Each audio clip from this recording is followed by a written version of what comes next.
And then what is one daily practice that you do, Joe, that you would say contributes to your personal success?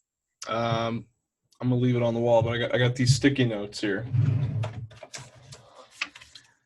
and I write out my goals and I review them twice per day.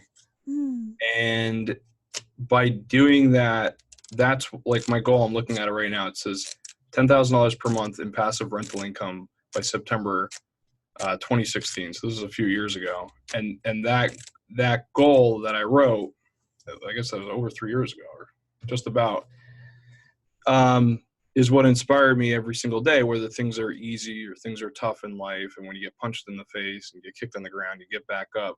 Is if you just keep working towards that goal, towards that target, then you're going to be able to push through the objections. If you don't have written goals, you're going to get pulled in all these different directions, and you could lose sight of why you're doing this.